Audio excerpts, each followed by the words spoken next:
اللہ کا کتنا بڑا کرم ہے، اللہ فرماتے ہیں تم آرام کے لیے لیٹتے ہو، ہم تم پر نیند کو مسلط کر کے تمہارے دماغ کا کنیکشن جو تار ہے نا وہ دنیا سے لیڈ ہی کاٹ دیتے ہیں اللہ تعالیٰ۔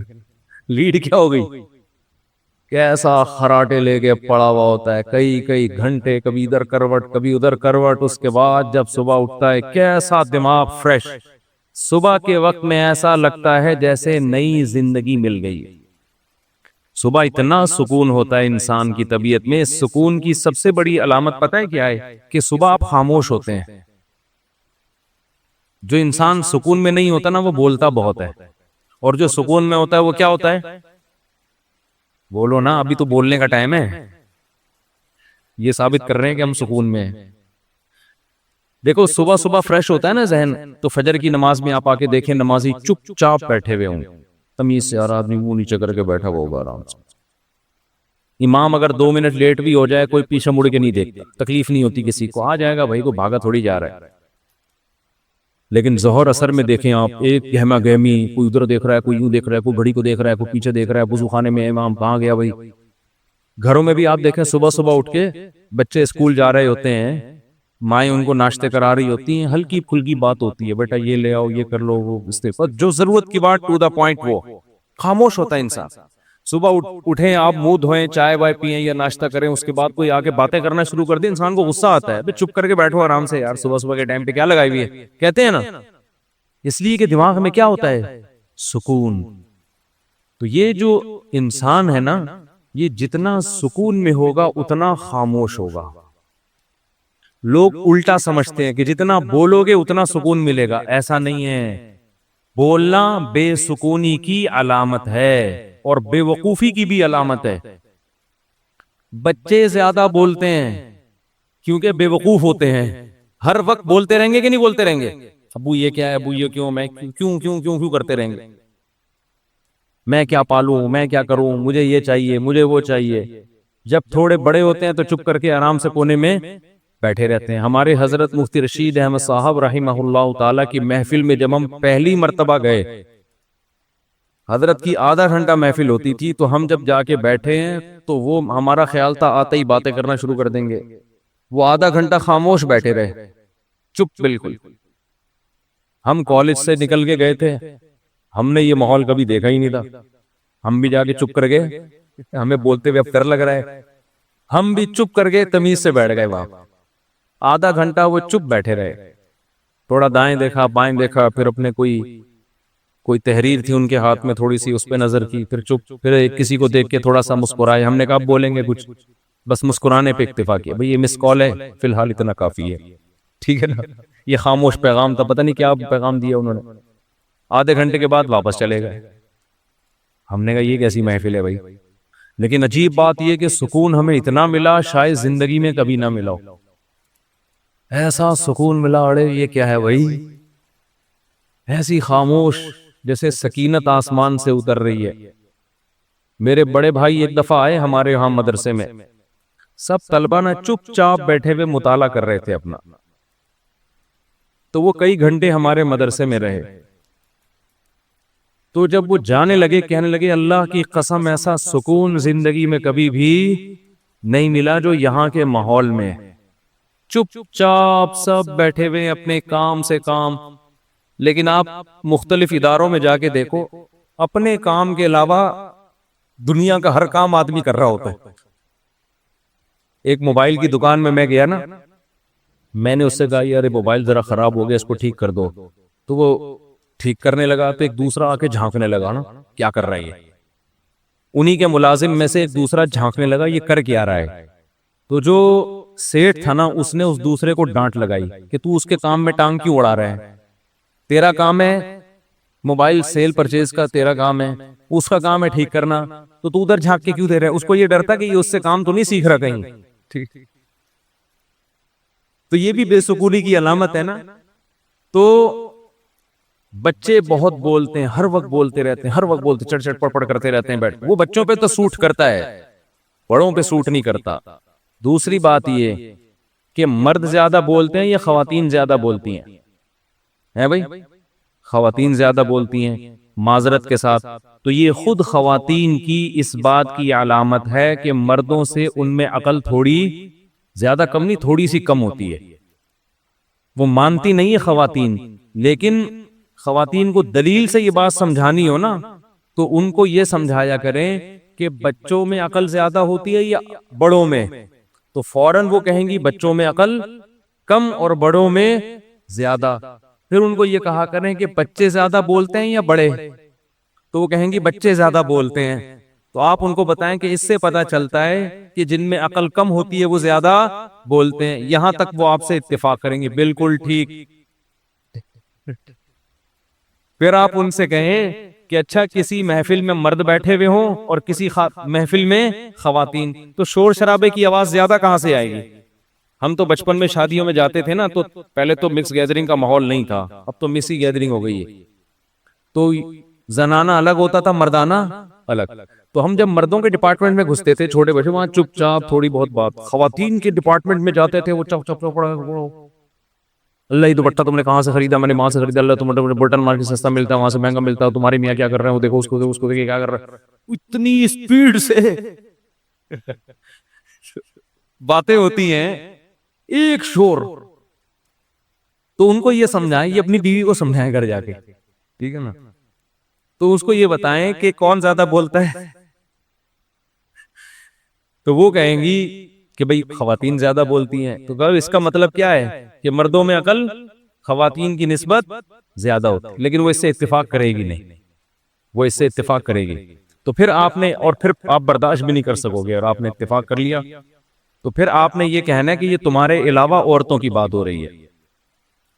گھر والی سے کیا کہنا ہے کہ یہ جو میں اصول اور ضابطہ بیان کر رہا ہوں یہ تمہارے علاوہ کے بارے میں بیان کر رہا ہوں، تم بے وقوف نہیں ہو، تم دنیا میں سب سے ذہین ہو. نعرہ تکبیر لگائیں پھر، ٹھیک ہے نا. تو واقعی یہ قاعدہ کلیہ نہیں ہے، ساری ایک جیسے نہیں ہوتی. جو بیان سن رہی ہیں ان کے علاوہ حضرت عائشہ بھی تو تھی نا، کس قدر ذہین تھی. اچھا جو جلدی جلدی سپیڈ میں بولتے ہیں یہ بھی اس کی علامت ہوتی ہے، ان میں عقل تھوڑی کم ہے. جو آرام آرام سے بات کرتا ہے نا، سنجیدگی کے ساتھ ٹھہر ٹھہر کے، یہ عقل کے کامل ہونے کی علامت ہے. تو اب بتاؤ باتوں میں سپیڈ کس کی تیز ہوتی ہے؟ لیکن حضرت عائشہ کی باتیں بہت ٹھہر ٹھہر کے ہوتی تھی. بلکہ بعض صحابہ کو آپ نے ڈانٹ لگائی ہے.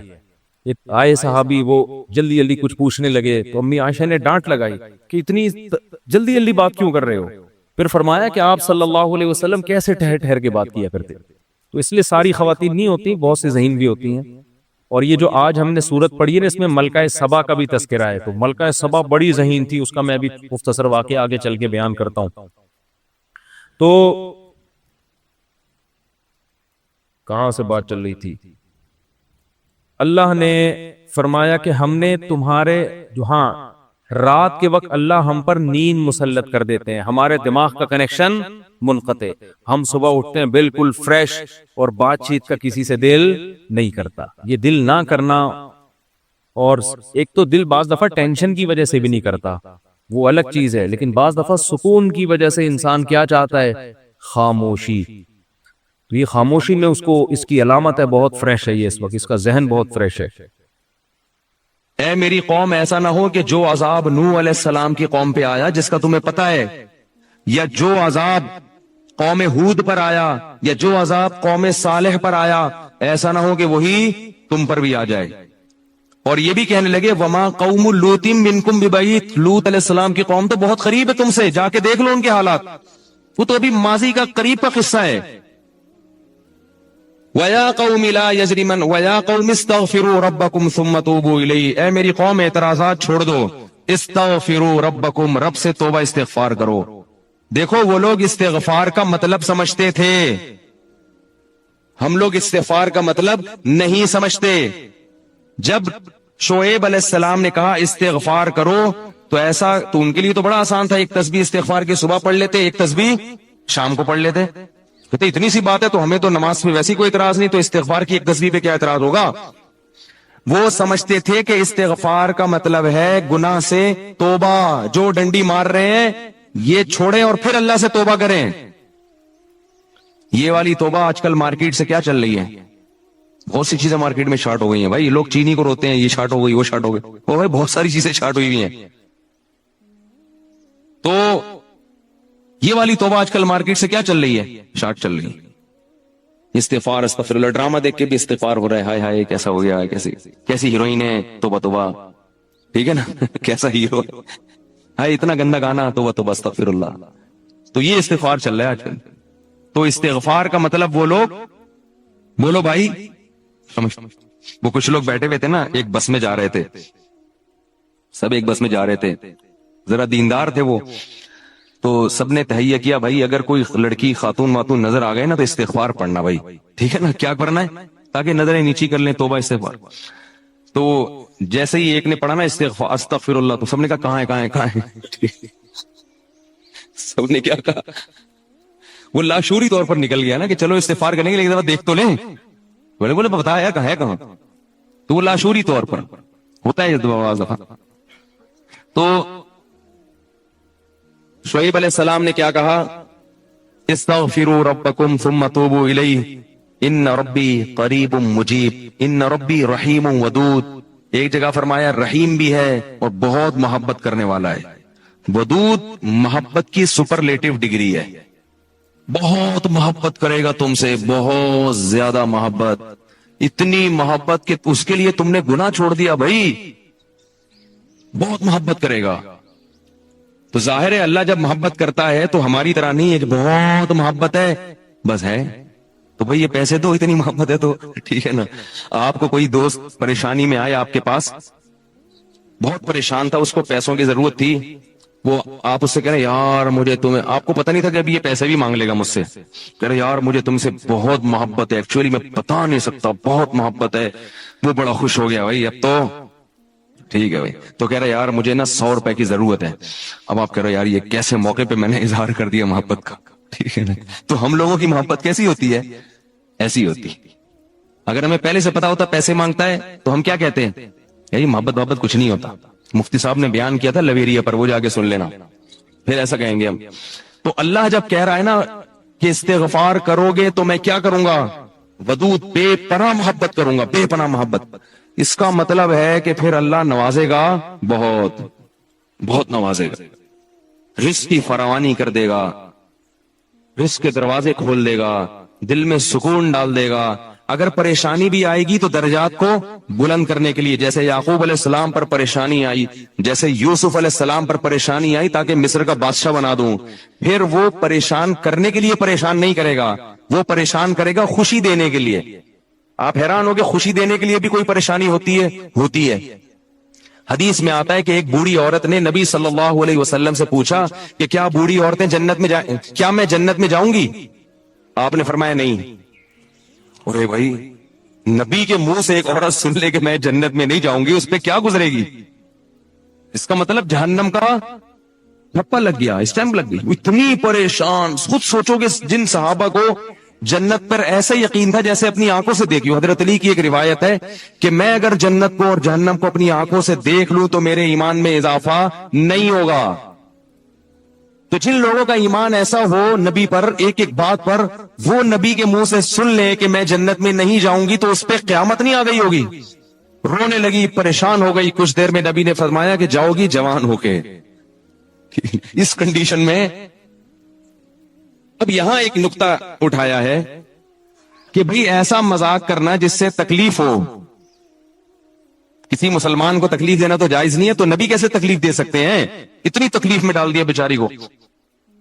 تو اس کا جواب یہی ہے کہ بعض دفعہ تکلیف کسی بہت بڑی خوشی کا پیش خیمہ ہوتی ہے. نہیں آئی بات؟ اگر پہلے تکلیف میں نہ ڈالا جاتا تو بعد میں جو اس کو راحت ہوئی ہے نا, وہ راحت نہ ہوتی, وہ خوشی نہ ہوتی. اس خوشی تک پہنچانے کے لیے پہلے تھوڑا سا تنگ کرنا ضروری ہے, ورنہ وہ خوشی نہ ہوتی. تو اللہ بھی اگر اپنے نیک بندوں کو پریشان کرتے ہیں تو وہ پریشانی کسی بہت بڑی کامیابی کا پیش خیمہ ہوتی ہے, پیش خیمہ ہوتی. پھر اس میں تسلیاں بھی ملتی رہتی ہیں ان کو. تتنزل علیہم الملائکہ اللہ تخافوا ولا تحزنوا, فرشتے ان کے دلوں پہ نازل ہو کے خوشخبریاں دیتے ہیں کہ غم نہ کرو, خوف نہ کرو, بس یہ پریشانیاں دور ہونے والی ہیں, جنت کی نعمتیں ہیں, بعض دفعہ تو دنیا میں بھی بہت بڑی کامیابی مل جاتی ہے. تو اب وہ اچھا یہ بات مسئلہ ذہن میں رکھو کہ اللہ ودود ہے, محبت کرتا ہے اپنے بندوں سے بے پناہ, رحیم ہے, غفور ہے. یہ بہت بڑی غلط فہمی ہے کہ گناہگاروں کے لیے بھی ہے. نا نا نا نا نا, گناہگاروں کے لیے نہیں, جو گناہ سے توبہ کرنے والے ہوں ان کے لیے. ہمارے ہاں بعض خطیب اللہ کی رحمت کو ایسے بیان کرتے ہیں کہ گناہگار سمجھتا ہے کہ اللہ مجھ سے بھی بہت زیادہ محبت کرتے ہیں, حالانکہ وہ کبیرہ علانیہ گناہوں کا مجموعہ ہوتا ہے. وہ آدمی گناہوں سے اللہ کبھی بھی محبت نہیں کرتے, تو گناہگار سے کیسے محبت کریں گے؟ جو گناہ سے بچنے کی کوشش میں لگ جائے, بے شک نہ چھوٹے ہوں لیکن بچنا چاہتا ہے, اس سے بھی اللہ محبت کرتے ہیں. علماء لکھتے ہیں گناہ نہ بھی چھوٹے ہوں لیکن چھوڑنا چاہ رہا ہے, لائن پہ آنا چاہ رہا ہے, تو اللہ اس سے بھی محبت کرتے ہیں, اس کے لیے وسائل پیدا کرتے ہیں, اسباب کے آ جائے. جو نہیں چاہتا اس سے اللہ محبت نہیں کرتے, اللہ اس کے لیے غفور اور رحیم نہیں ہے. اللہ یہ کہ قانون یہ ہے, اللہ اپنی رحمت سے کسی کو بخش دے تو ایک الگ بات ہے, قانون یہ نہیں ہے. قانون یہ ہے کہ وہ کیا ہے, عزیز ذو انتقام, غالب ہے اور انتقام لینے والا ہے.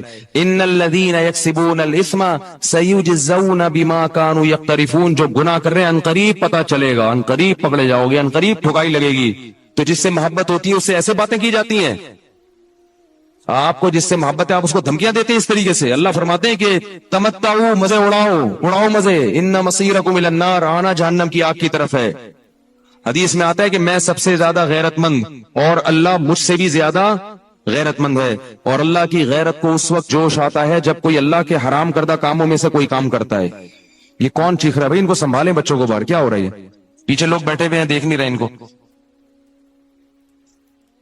تو اللہ کو غیرت کس وقت آتی ہے؟ حدیث کے الفاظ ہیں کہ جب کوئی بندہ اللہ کے حرام کاموں میں سے کسی کام کا ارتکاب کرتا ہے. اللہ کھلا رہا ہے, اللہ پلا رہا ہے, پھر آپ ناجائز کی طرف جا رہے ہو. تو حدیث میں یہ نہیں آتا کہ جب کوئی بندہ گناہ کرتا ہے تو اللہ کو اس میں محبت کا بڑا جوش آتا ہے. نا نا نا, پھر اللہ کو غیرت آتی ہے اور اللہ کی صفت انتقام جوش میں آتی ہے.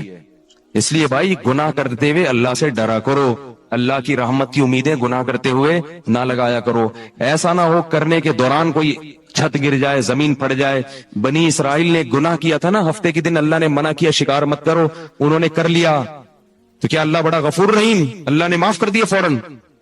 رات کو سوئے ہیں تو صبح کیا ہوا ہے, بندر اور سور جیسی شکلیں بنی ہوئی تھی. اللہ ہم سب کو محفوظ رکھے. تو گناہ سے بچنا چاہو گے تو اللہ کی رحمتیں ہیں, اللہ کی محبتیں ہیں. گناہ سے بچنے کا ارادہ نہیں کرتے تو پھر جہنم ہے, پھر جنت نہیں ہے. سمجھ رہے ہو کہ نہیں سمجھ رہے بھائی؟ یہ باتیں کہتے ہوئے مجھے بھی ڈر لگتا ہے, مجھے بھی ڈر لگتا ہے. اگر شوہر نے کہا تم آزاد ہو تو کیا طلاق واقع ہوگی؟ دیکھیں, آزاد کا لفظ ہمارے عرف میں مختلف طریقوں سے استعمال ہوتا ہے. ایک تو یہ کہ میری طرف سے تم آزاد ہو, میرے نکاح سے تم آزاد ہو. اگر یوں کہہ دیا میرے نکاح سے تم آزاد ہو پھر تو صریح طلاق ہی ہے. مجھ سے تم آزاد ہو, تو یہ وہ الفاظ ہیں جن میں جو ہے نا اپنے آپ سے آزاد کیا جا رہا ہے, تو یہ صریح طلاق کے حکم میں ہوں گے. ویسے ہی کہہ دیا تم آزاد ہو تو پھر اس میں شوہر کی نیت پوچھی جائے گی کہ آپ کی نیت کیا تھی. یہ مسئلہ میں نے ڈیٹیل سے بیان کیا ہے, آپ میرے اس کلپ پہ اکتفا کرنے کے بجائے جو میں نے ڈیٹیل سے بیان کیا ہے وہ والا کلپ دوبارہ دیکھ لیں, جس میں لفظ آزاد کی پوری تفصیلی بیان کی ہے.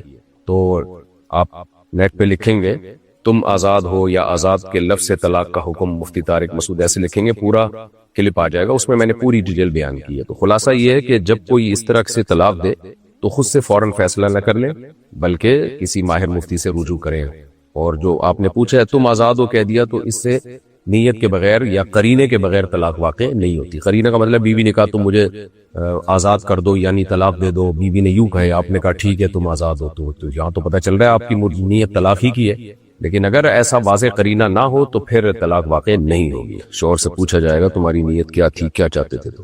کیا کسی فقہی مسئلے پر اجماع کے بعد اختلاف ممکن ہے؟ نہیں. جب بھی کسی مسئلے پر امت کے علماء فقہا کا اتفاق ہو جائے تو وہ اب دلیل قطعی بن جاتا ہے. اس کے بعد کسی کے لیے اس سے اختلاف کی قطعی اجازت نہیں ہوتی. وجہ اس کی یہ ہے کہ اللہ تعالیٰ نے اجماع کی حجیت بیان کرتے ہوئے فرمایا وَمَن يَتَّبِعْ غَيْرَ سَبِيلِ الْمُؤْمِنِينَ, جو بھی مومنین کے راستے کے علاوہ کسی راستے کو فالو کرے گا تو ہم اسے گمراہ کر دیں گے اور جہنم میں ڈال دیں گے. نولیہ ما تولا، ہم اس کو جہاں جا رہا ہے جانے دیں گے، یعنی یہ گمراہی کے معنی میں ہے. ونصلہ جہنم، اور جہنم میں ڈال دیں گے بالآخر. تو اللہ نے اہل ایمان کے راستے کو بتایا، یعنی ظاہر ہے اہل ایمان سے مراد تمام اہل ایمان. تو جو بھی تمام اہل ایمان میں جو اہل حق ہیں، یعنی اہل سنت والجماعت ہیں، ان کی بات ہو رہی ہے. جو قرآن و سنت کو حجت مانتے ہیں ان کی بات ہو رہی ہے. جو گمراہ فرقے ہیں ان کی بات نہیں ہو رہی ہے. ان مومنین سے کامل مومن مراد ہے. تو جب بھی یہ لوگ کسی بات پہ جمع ہو جائیں گے، ظاہر ہے ان کے علماء صلحاء کا اجماع مراد ہے، عوام کا اجماع مراد نہیں ہوتا. تو اللہ کہتے ہیں اب اس سے انحراف کی کسی کو اجازت نہیں ہے. دوسری بات حدیث میں آتا ہے لا تجتمع امتی علی ضلالہ، میری امت گمراہی پہ جمع نہیں ہوگی. کیا مطلب؟ کسی بھی زمانے میں جمع نہیں ہو سکتی امت گمراہی پہ. تو کوئی بھی ایسا زمانہ آ گیا جس میں اختلافی مسئلہ تھا لیکن سب کا اتفاق ہو گیا اس پہ، تو اب وہ چینجیبل نہیں ہے، اب اس میں اختلاف کی اجازت نہیں ہے، چاہے ماضی میں اختلاف رہا ہو. جب کسی بھی زمانے میں، کیونکہ اگر ہم مان لیں گے نا یہ اتفاق ہوا ہے اور یہ مسئلہ شریعت کے خلاف ہے، تو اس کا مطلب امت گمراہی پہ جمع ہو گئی. تو اس لیے جب بھی کسی مسئلے پر ایک دفعہ اتفاق ہو جائے تو اب اس سے اختلاف کی قطعاً کسی کو اجازت نہیں ہے، وہ قطعیت کے حکم میں آ گیا ہے. کیا حالت حیض میں عورت کا درود شریف پڑھنا جائز ہے؟ جی پڑھ سکتی ہے، صرف اور صرف قرآن کی تلاوت کی اجازت نہیں ہے. اگر کسی نے اپنی زندگی میں ساری جائیداد وقف کر دی ہو تو ورثہ کا حق ختم ہو جائے گا؟ جی ورثہ کا حق ختم ہو جائے گا، لیکن ایسا کرنا اچھا کام نہیں ہے. وارثوں کو محروم رکھنا، خاص طور پہ اگر وہ غریب مسکین ہے، تو وقف کر دی تو وقف میں اس کی ملکیت سے بھی چیز نکل جاتی ہے اور وہ اللہ کی ملکیت میں چلی جاتی ہے. اب وہ کسی کی ملکیت میں نہیں ہے، اللہ اس کا مالک ہے. ویسے تو اللہ ہر چیز کا مالک ہے، لیکن ظاہری اعتبار سے بھی اب وہ اللہ کی ملکیت میں. اب جس مد میں وقف کیا وہ اسی میں استعمال ہوگی. کیا جنازے کی نماز کے بعد میت کے لیے اجتماعی دعا بدعت ہے؟ جی ہاں، یہ ثابت نہیں ہے. عبادات توقیفی ہوتی ہیں. جس طرح سے اللہ کے نبی صلی اللہ علیہ وسلم نے جو عبادت کی ہمیں اس میں اپنی طرف سے کمی بیشی کی اجازت نہیں ہے. تو جنازہ بذات خود ایک دعا ہی ہے، تو اس لیے نبی صلی اللہ علیہ وسلم جنازے کی دعا پڑھتے تھے نماز کے اندر، بس اس کے بعد آپ صلی اللہ علیہ وسلم جنازہ اٹھواتے تھے اور دفن کرتے تھے. ہاں، دفن کرنے کے بعد پھر قبر پہ دعا مانگنے کی ترغیب ہے. تو جہاں ہے وہاں مانگنی چاہیے، جہاں نہیں ہے تو وہاں شریعت نے بتا دی ہے کہ یہ ہے دعا کا موقع، تو آپ نے اس موقع پہ مانگ لی، بس کافی ہے. صحابہ، تابعین، تبع تابعین اسی طرح کیا کرتے تھے کہ نماز جنازہ پڑھ کے جب سلام پھیرا تو بس ختم، میت کو دفنائیں اور قبر کے بعد دفنانے کے بعد پھر دعا مانگ لیں. تو جو کام نہیں کیا ان لوگوں نے تو ہم کیوں ایڈیشن کریں اپنی طرف سے عبادات میں. کیا عورت اپنی بہن کے شوہر کے ساتھ پردہ کرے گی؟ جی بالکل، بہنوئی سے پردہ فرض ہے، نامحرم ہے. اگر کسی نے سجدہ سہو بھول کر سلام پھیر دیا تو نماز کا کیا حکم ہے؟ کچھ بھی نہیں ہوتا. سلام پھیر دیا تو جیسے یاد آیا فوراً سجدہ کر لے، 2 سجدے کرنے کے بعد اتحیات درود شریف پڑھ کے اور دعا پڑھ کے دوبارہ سلام پھیر دے. ہاں، اگر بات یعنی مسجد سے جب تک نہیں نکلا نا تو بھی اجازت ہے. البتہ بات چیت شروع کر دی یا مسجد سے باہر چلا گیا تو پھر دوبارہ نماز پڑھنی پڑے گی. اگر معذور شخص ویل چیئر پہ معذور شخص ویل چیئر پہ طواف کر سکتا ہے؟ جی مجبوری میں جائز ہے، اگر اس کے لیے چلنے کی طاقت نہیں ہے. کیا عورت کا شوہر کی اجازت کے بغیر حج پر جانا جائز ہے؟ اگر فرض حج ہے اور عورت کے لیے محرم کا انتظام بھی ہو گیا ہے تو پھر تو عورت کے لیے شوہر کی پرمیشن کے بغیر بھی جانا جائز ہے. ادروائز اگر نفلی حج ہے یا حج تو فرض ہے لیکن محرم کا انتظام نہیں ہے تو پھر ویسے ہی جائز نہیں ہے. شوہر اجازت دے تو بھی جائز نہیں ہے جانا، اور شوہر کی اجازت کے بغیر تو اور بھی زیادہ ناجائز ہو جائے گا. کیا شوہر اپنی بیوی کو زبردستی خلا پر مجبور کر سکتا ہے؟ نہیں. خلا ایگریمنٹ ہے میاں بیوی کے درمیان کہ بیوی کہتی ہے کہ آپ مجھے چھوڑ دیں اور میرا مہر واپس لے لیں. تو ایگریمنٹ کے لیے ضروری ہے دونوں راضی ہو، اور ایگریمنٹ پہ کسی کو زبردستی مجبور نہیں کیا جا سکتا. تو مرد بیوی کو خلا پر مجبور نہیں کر سکتا. اور یہ 2 نمبری بھی ہے کہ آپ چھوڑنا چاہتے ہو تو آپ چھوڑ دو اور اس کا مہر دے دو، لیکن اس کو خلا پہ مجبور اس لیے کر رہے ہوتے ہیں تاکہ مہر نہ دینا پڑے. تو یہ تو ظلم ہے. قرآن نے صاف طور پہ منع کیا ہے کہ جب تم عورت کو چھوڑو تو اس کا حق کھانے کی تمہیں اجازت نہیں ہے. اور آتے ہی تم احداہن قنطارا، سونے کے پہاڑ بھی دیو تو بھی کچھ بھی نہیں رکھ سکتے، وہ سب اسی کا ہو گیا. البتہ خلا میں چونکہ طلاق کا مطالبہ عورت کی طرف سے ہوتا ہے تو شوہر تو نہیں چھوڑنا چاہتا، عورت کہتی مجھے چھوڑو، تو پھر مرد یہ آفر کر سکتا ہے ٹھیک ہے میں اس شرط پہ تمہیں چھوڑوں گا کہ تم میرا مہر واپس کرو. تو یہاں مطالبہ عورت کی طرف سے ہوتا ہے تو پھر قرآن نے اجازت دی ہے کہ مہر واپس لے سکتے ہو. تو اس لیے اس پہ مجبور عورت کو نہیں کیا جا سکتا. اگر کسی شخص نے قرآن کی آیات کو کاروبار کی تشہیر میں استعمال کیا ہو تو کیا یہ گناہ ہے؟ دیکھیں قرآن کی آیات کو تشہیر میں کیسے استعمال کیا، جب تک وہ مجھے بتائیں گے نہیں. مثال کے طور پر کوئی شہد جو ہے بیچنا چاہتا ہے اور اس پہ قرآن کی آیت اس نے بیان کر دی کہ اللہ نے شہد میں شفا رکھی ہے، تو اس میں کوئی حرج نہیں ہے. باقی کس طرح سے استعمال کر رہا ہے، جب تک میرے سامنے وہ استعمال کی ہوئی صورت سامنے نہیں آئے گی تو میں اس کے بارے میں فتویٰ نہیں دے سکتا. کیا بچوں کو دودھ پلانے والی عورت روزہ چھوڑ سکتی ہے؟ نہیں. روزہ چھوڑنے کا تعلق اس سے نہیں ہے کہ دودھ پلا رہی ہے یا پریگننٹ ہے. روزہ چھوڑنے کا تعلق اس سے ہے کہ روزہ رکھنے کی صورت میں بیمار ہونے کا اگر خطرہ ہے، غالب گمان ہے، صرف وسوسہ نہ ہو، غالب گمان ہو، تو پھر روزہ چھوڑا جا سکتا ہے، چاہے پریگننٹ ہو یا نہیں ہو، دودھ پلا رہی ہو یا نہیں پلا رہی ہو. تو اب اگر کوئی عورت دودھ پلاتی ہے بچے کو اور اتنی کمزوری ہو جاتی ہے کہ چکر آنے لگتے ہیں، تو یہ چکر آنا یا اتنی زیادہ ویکنیس ہو جانا کہ بے ہوشی کا خطرہ ہو جائے یا چکر آنے لگے تو یہ بیماری ہے. تو ایسی کنڈیشن میں اس کے لیے روزہ چھوڑنا جائز ہے. لیکن سب عورتوں کے ساتھ ایسا نہیں ہوتا. بہت سی خواتین جب افطاری کا ٹائم ہوتا ہے اس سے لے کے سحری تک خوب کھا لیتی ہیں وہ، اور پھر سارا دن بچے کو دودھ پلاتی ہیں. تو تھوڑی بہت کمزوری تو ظاہر ہے، وہ تو روزے کا حصہ ہے، اور فیڈ کرانے والی خواتین کو تھوڑی اور زیادہ ہوتی ہے. لیکن بہت سی خواتین ہیں وہ فیڈ بھی کراتی ہیں، روزے بھی رکھتی ہیں، پورے روزے، گرمیوں کے روزے مکمل کر لیتی ہیں وہ.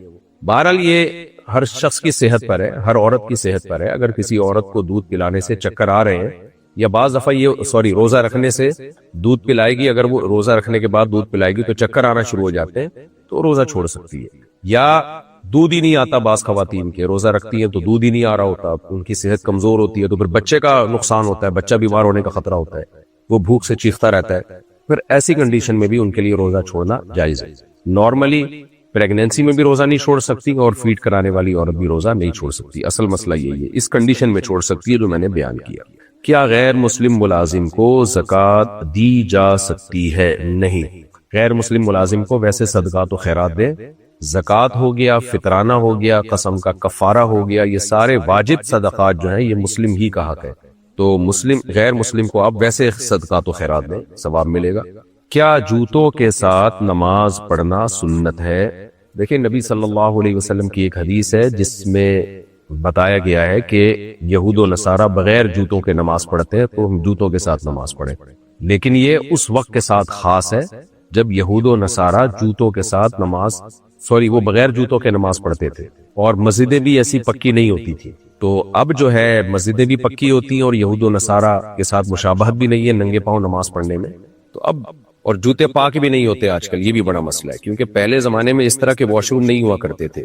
اب جو واش روم ہوتے ہیں ان میں پانی، اتنی چیٹیں، لوگوں کی پیشاب کی چیٹیں، اور پھر وہ اسی میں جا رہے ہیں، وہی نکال کے پھر مسجد میں بھی آئیں گے، تو آپ سوچو مسجد کا حال کیا ہوگا.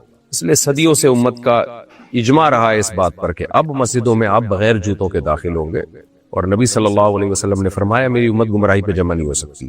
تو ایک وقت تھا جو وقتی طور پر تھا، اب وہ حکم منسوخ ہو چکا ہے، اس معنی میں کہ اب اس میں نہ یہود و نصارہ کی مشابہت ہے، اور نہ اس عمل میں یعنی بغیر جوتوں کے نماز پڑھنے میں یعنی بلکہ اس کے خلاف جانے میں، یعنی جوتوں کے ساتھ نماز پڑھنے میں مسجد بھی خراب ہونے کا اندیشہ ہے اور ناپاک ہونے کا بھی اندیشہ ہے. ہاں جائز بہرحال اب بھی ہے، اگر کسی کے جوتے پاک ہو اور مسجد میں وہ نماز نہیں پڑھ رہا، کہیں جنگل میں ہے یا کہیں باہر ہے، تو وہ جوتوں کے ساتھ نماز پڑھ سکتا ہے. بلکہ کوئی حرج نہیں ہے کہ وہ جوتے اتارے بغیر جوتوں میں ہی نماز پڑھ لے، بلا کراہت جائز ہے. کیا نابالغ بچے کی نماز جنازہ فرض کفایہ؟ جی ہاں، جیسے بالغ آدمی کی نماز جنازہ فرض کفایہ ہے، نابالغ بچے کی بھی فرض کفایہ ہے. اگر کوئی شخص باپ کا جنازہ نہ پڑھ سکے تو کیا اس پر گناہ ہے؟ اگر وہ کہیں دور تھا، سفر میں تھا، جس کی وجہ سے جنازے پہ نہیں پہنچ سکا تو کوئی گناہ نہیں ہے، وہیں سے دعائے مغفرت کرے. بلکہ اس کے انتظار میں جنازے کو رکھنا یہ بھی ٹھیک عمل نہیں ہے، جائز عمل نہیں ہے. ہاں اگر وہاں موجود ہے اور پھر باپ کے جنازے میں شریک نہیں ہو رہا تو کیوں نہیں گناہگار ہوگا؟ بھائی تیرا باپ مر گیا اور تو بیٹھا ہوا ہے جو ہے وہ، تو باپ کے حقوق میں یہ بات داخل ہے کہ اس کا جنازہ پڑھا جائے، بلکہ پڑھایا جائے.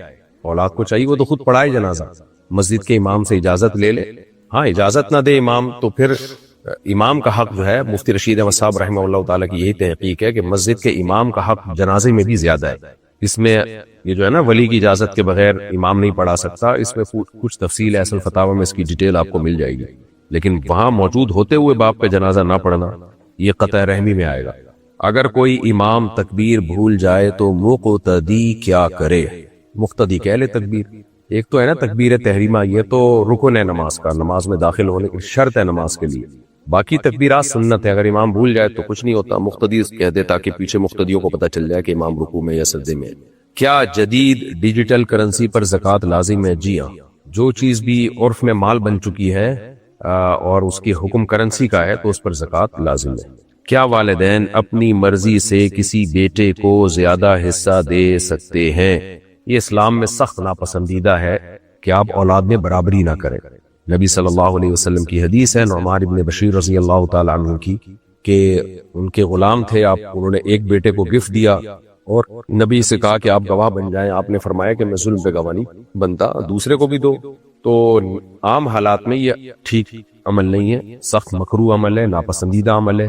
البتہ کسی بیٹے کو ضرورت زیادہ ہو یا خدمت اس نے زیادہ کی ہے یا دوسرے شراب کباب میں لگ گئے ہیں اور یہ نیک پرہیزگار ہے تو پھر اس بیس پہ زیادہ بھی دیا جا سکتا ہے. آپ کا مال ہے، آپ دے سکتے ہیں. اگر عورت کو شوہر سے جسمانی نقصان ہو تو کیا وہ خلا لے سکتی ہے؟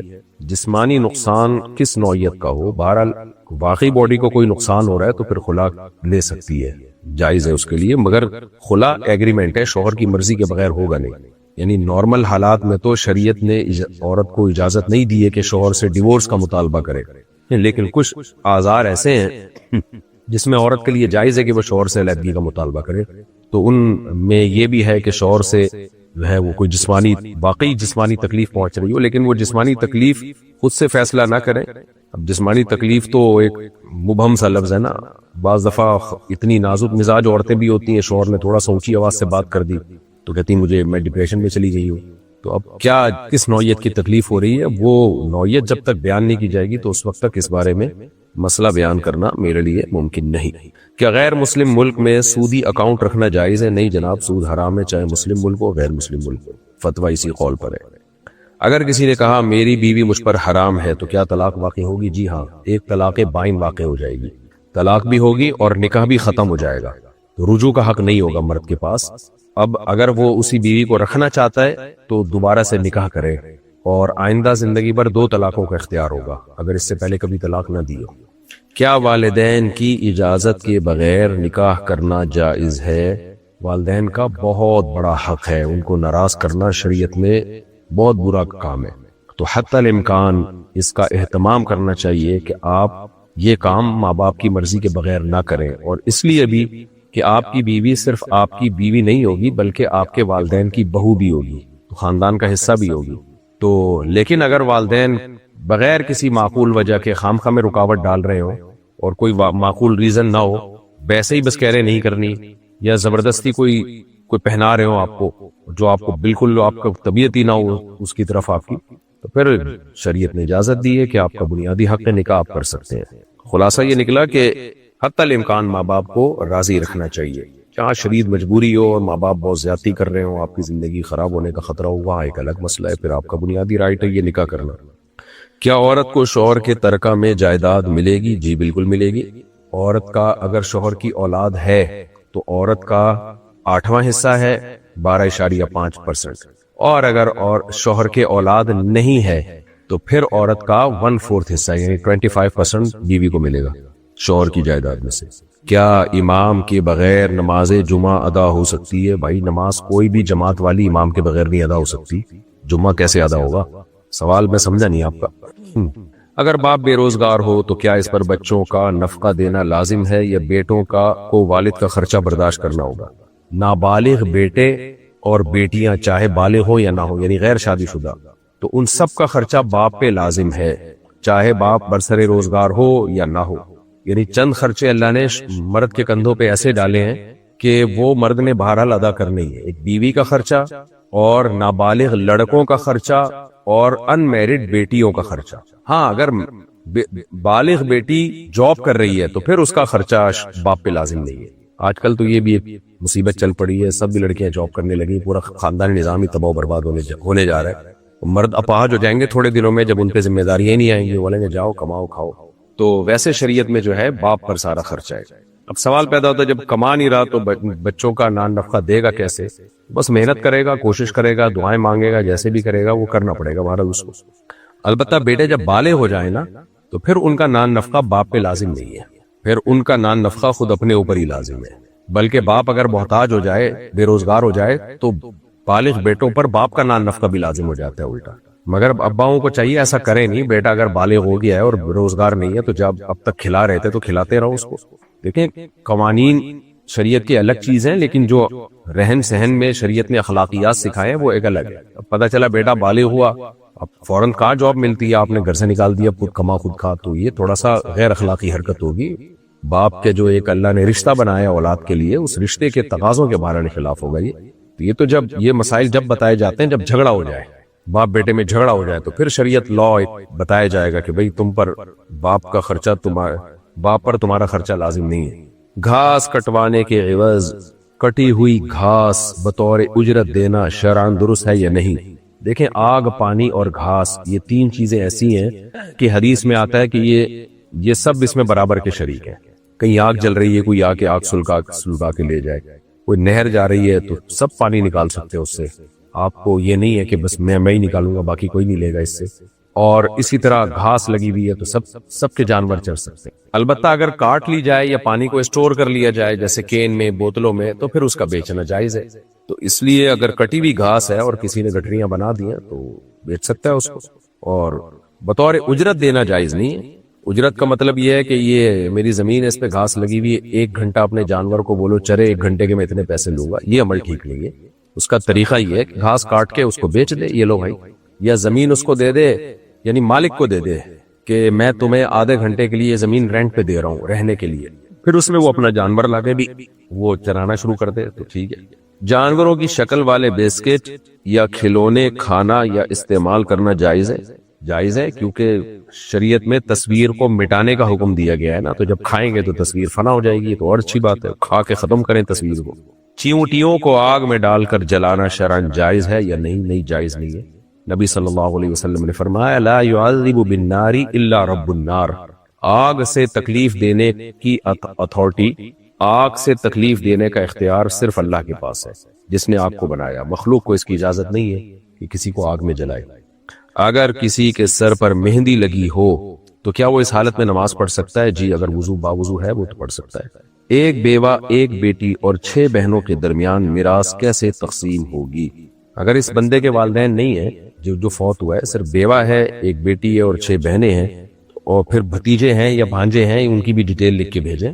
وراثت کے مسائل تحریری پوچھ لیا کریں، کیونکہ بہت دفعہ ایسا ہوتا ہے کہ جو پوچھنے والا ہے نا وہ یہ سمجھ رہا ہوتا ہے کہ انہی کو وراثت ملے گی، تو جب اس سے فون کر کے پوچھا جائے کہ اور کون کون وارث ہے، بھتیجے، بھانجے نہیں سوری بھتیجے یا کزن یا چچا یا چچا کے بیٹے جن کو کزن کہتے ہیں، یا کزن کے بیٹے، تو ایسے کوئی رشتے ہیں یا نہیں ہے، تو وہ نکل آتے ہیں، تو پھر پورا مسئلہ چینج ہو جاتا ہے۔ تو اس بیوہ کو تو اس میں واضح حکم ہے کہ 12.5% ملے گا، اور بیٹی کا بھی واضح ہے کیونکہ ایک بیٹی کے علاوہ اور کوئی نہیں ہے، تو آدھی وراثت بیٹی کو ملے گی۔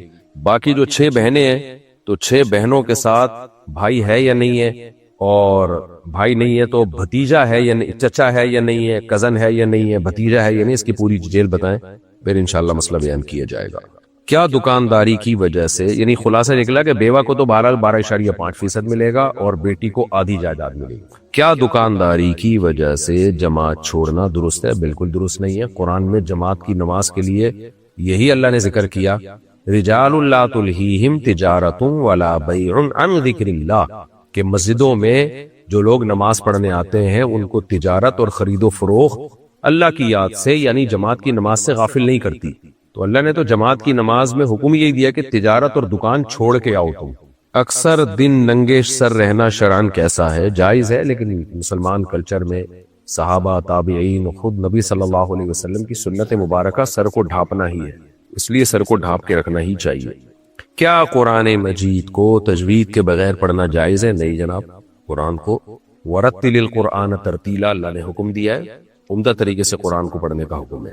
اگر کوئی انبیاء علیہم السلام کی عصمت پر شبہ کرے تو اس کا شرعی حکم کیا ہے؟ گمراہ ہے، وہ اہل سنت والجماعت سے خارج ہے۔ عصمت کہتے ہیں ان کی پاک دامنی اور گناہوں سے پاک ہونے پر۔ تمام انبیاء صغیرہ کبیرہ گناہوں سے معصوم اور پاک ہوتے ہیں۔ اگر شوہر بیوی سے کہہ دے اگر تم نے میری بہنوں کی عزت کی تو تجھے طلاق، پاگل کا بچہ یہ، کیا اس سے طلاق واقع ہو جائے گی؟ یعنی بہنوں کی عزت کی تو تمہیں طلاق، کیا بات ہے؟ یعنی بہنوں سے اتنا جھگڑا ہوا ہے؟ جی ہاں، کوئی بھی ایسا عمل اگر بیوی نے کر لیا کہ جس کی وجہ سے بہنوں کو، یعنی یہ ایسا لگا کہ یہ بہنوں کو رسپیکٹ دے رہی ہے، تو ڈیورس واقع ہو جائے گی. اور ایسے شوہر سے ڈیورس لے لینی چاہیے کہ یہ نفسیاتی ہوتے ہیں، کچھ ڈپریشن کے پیشنٹ ہوتے ہیں. یہ آج نہیں دی طلاق تو کل کچھ گلا ہی نہ دبا کے نہ مار دیں.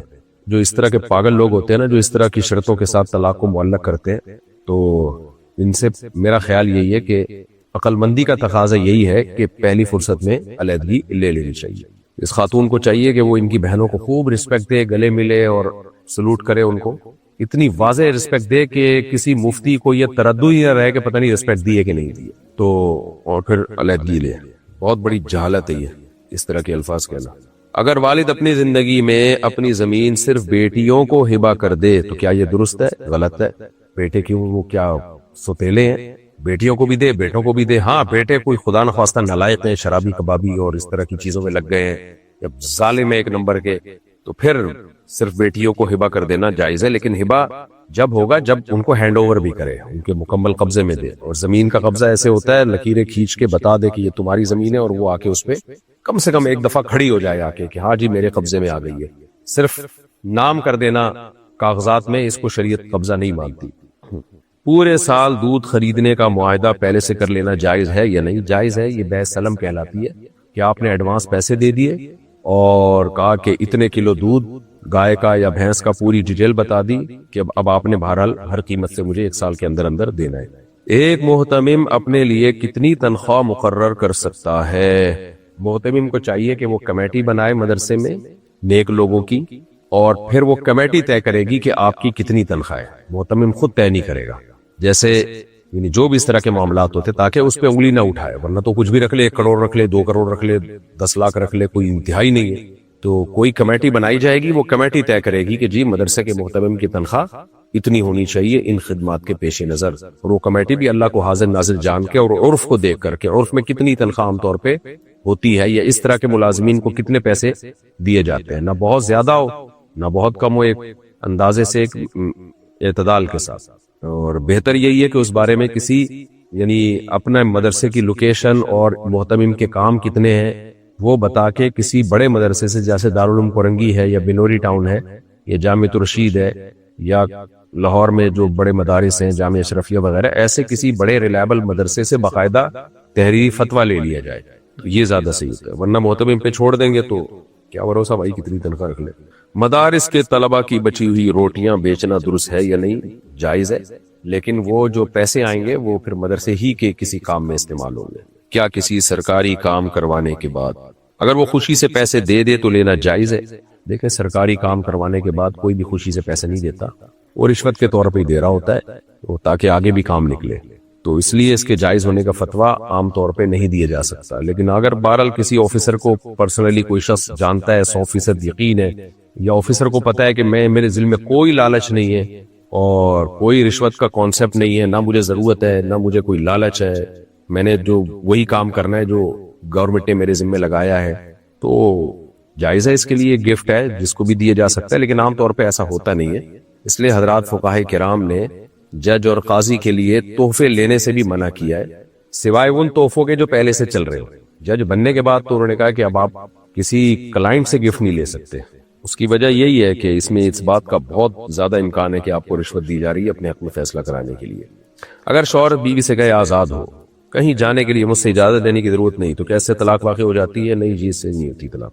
مرض موت میں ورثہ کو کچھ جائیداد ہبہ کر دینا شرعاً جائز ہے یا نہیں؟ نہیں. جس مرض میں جس بیماری میں انسان کی موت واقع ہوتی ہے، اس بیماری میں وارثوں کو کچھ بھی دیا ہو وہ کل عدم ہے، وہ ریورس ہو جائے گا. 2 طلاقوں کے بعد اگر شوہر رجوع نہ کرے تو کیا حکم ہے؟